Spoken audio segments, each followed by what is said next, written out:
नमस्कार दोस्तों, एक बार फिर से मेरे YouTube चैनल यूथ गाइडर पे आप सभी का स्वागत है। जैसा कि आप लोगों को पता होगा कि मैंने एक लुसेंट जीके की एक सीरीज स्टार्ट की है, जिसमें मैं आपको लुसेंट में जितने भी सब्जेक्ट दिए हुए हैं, उनके जितने भी पार्ट हैं, उनको एक एक पार्ट करके मैं आप लोगों के सामने लेके आ रहा हूँ। तो अब मैंने ऑलरेडी 2 वीडियो इससे रिलेटेड अपलोड कर दिया अपने यूट्यूब चैनल पर।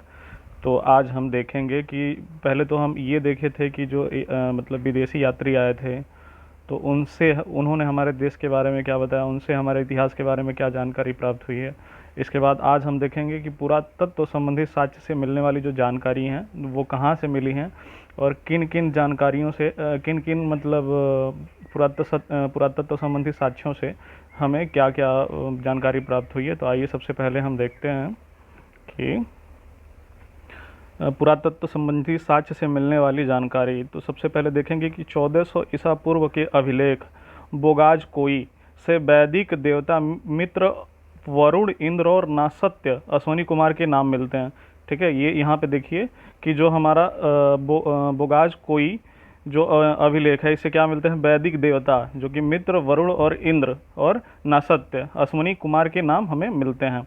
इसके बाद हम देखेंगे कि जो मध्य भारत में भागवत धर्म विकसित होने का प्रमाण ये कहाँ से मिलता है, राजदूत होलियोडोरस के वेशनगर गरुड़ स्तंभ लेख से। ये वाला देखिए, ये मध्य भारत में भागवत धर्म विकसित होने का प्रमाण यवन राजदूत होलियोडोरस के वेशनगर विदिशा गरुड़ स्तंभ लेख से हमें प्राप्त होता है। ठीक है, इसके बाद आइए देखते हैं नेक्स्ट पॉइंट जो हमारा है कि सर्वप्रथम भारतवर्ष का जिक्र हाथी गुफा अभिलेख में प्राप्त है। ये भी बहुत इंपॉर्टेंट पॉइंट है, और ये मुझे याद है कि मैंने एक बार यूपीपीएससी का एग्ज़ाम दिया था, तो उसमें ये क्वेश्चन पूछा गया था कि सर्वप्रथम भारत का जिक्र किस अभिलेख से हमें क्या होता है, प्राप्त होता है। तो ये देखिए, ये क्या लिखा हुआ कि सर्वप्रथम भारतवर्ष का जिक्र हाथी गुफा अभिलेख से हमें क्या होता है, प्राप्त होता है। इसके बाद सर्वप्रथम दुर्भिक्ष का जानकारी देने वाला अभिलेख सोहगौरा अभिलेख है। इस अभिलेख में संकट काल में उपयोग हेतु खाद्यान्न सुरक्षित रखने का भी उल्लेख है। तो ये उतना इम्पोर्टेंट नहीं है। इसके बाद हम आइए देखते हैं कि जो सर्वप्रथम भारत में होने वाले हुड़ आक्रमण की जानकारी कहाँ से हमें मिलती है, भीतरी स्तंभ लेख। ये वाली लाइन इसको ध्यान से देखिए कि सर्वप्रथम भारत पर होने वाले हुड़ आक्रमण की जानकारी हमें कहाँ से मिलती है, भीतरी स्तंभ लेख। ये वाला पॉइंट भी बहुत इंपॉर्टेंट पॉइंट है, इसको भी आप लोग याद रखिए। इसके बाद जो इसके अगला जो पॉइंट है, ये मतलब इम्पॉर्टेंट ही नहीं, मोस्ट इम्पॉर्टेंट जिसको हम कहते हैं, ये वाला कि सती प्रथा का पहला लिखित साक्ष्य एरण अभिलेख। ठीक है, ये मतलब जो शासक थे भानुगुप्त, इनके शासनकाल में ये बनवाया गया था अभिलेख, तो ये यहाँ से प्राप्त होता है। इसके बाद हम देखेंगे इसके बाद हम ये देखेंगे कि सातवाहन राजाओं का, जो सातवाहन राजा थे, इनका जो पूरा इतिहास है उनके अभिलेख के आधार पर लिखा गया है। रेशम बुनकर की श्रेणियों की जानकारी मंदसौर अभिलेख से प्राप्त होती है। ये वाली लाइन देखिए, रेशम बुनकर की श्रेणियों की जानकारी, रेशम बुनकर के श्रेणियों की जानकारी हमें मंदसौर अभिलेख से प्राप्त होती है। इसके बाद हम आएंगे कश्मीरी, क्या कश्मीरी नौपाषाणिक पुरास्थल बुर्जहोम से गर्तावास, गड्ढा घर, गर्तावास का मतलब होता है गड्ढा घर, का साक्ष्य भी मिला है। ये जो क्या कहते हैं, यूपी स्टेट लेवल का एग्ज़ाम होता है, उसमें इस वाले पोर्शन से बहुत ही ज़्यादा क्वेश्चन आपको देखने को मिल सकते हैं, और प्रीवियस ईयर में जितने भी एग्ज़ाम हुए हैं उनमें भी यहाँ से क्वेश्चन बने हैं। इसके बाद हम ये देखेंगे कि प्राचीनतम सिक्कों को क्या कहा जाता है, आहत सिक्के कहा जाता था। इसी को साहित्य में कासर्पण कहा गया। क्या कहा गया इनको, साहित्य में कासर्पण कहा गया है। इसके बाद आइए, सर्वप्रथम सिक्कों पर लेख लिखने का कार्य यवन शासकों ने किया। किसने किया, सर्वप्रथम। ये आपसे पूछा जा सकता है एग्जाम में, से इस टाइप के क्वेश्चन बन सकते हैं कि सर्वप्रथम सिक्कों पर लेख लिखने का कार्य किसने किया था। तो आपका उत्तर क्या होगा कि यवन शासकों ने।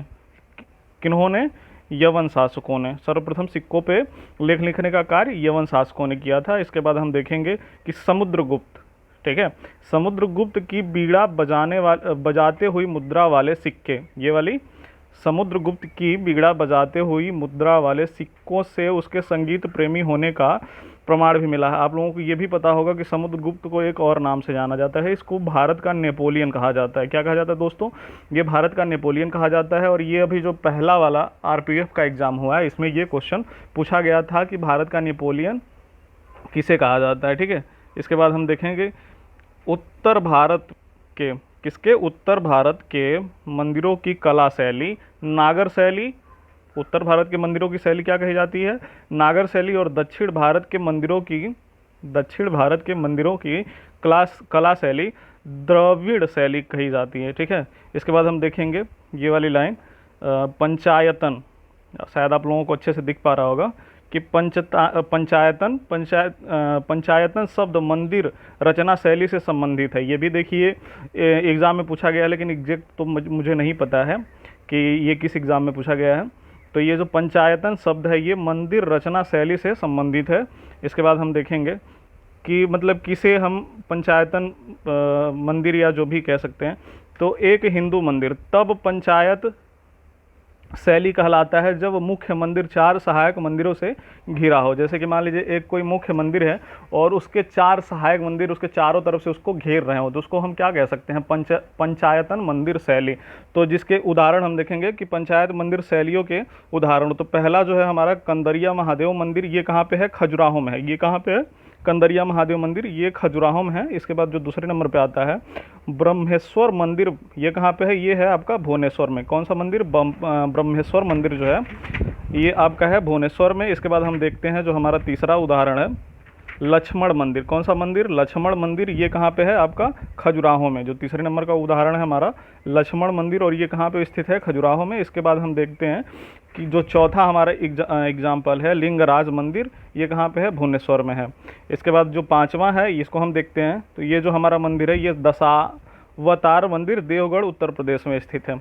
तो इस पे भी आपसे क्वेश्चन पूछे जा सकते हैं कि निम्न में से कौन सा मंदिर पंचायतन मंदिर शैली का उदाहरण है।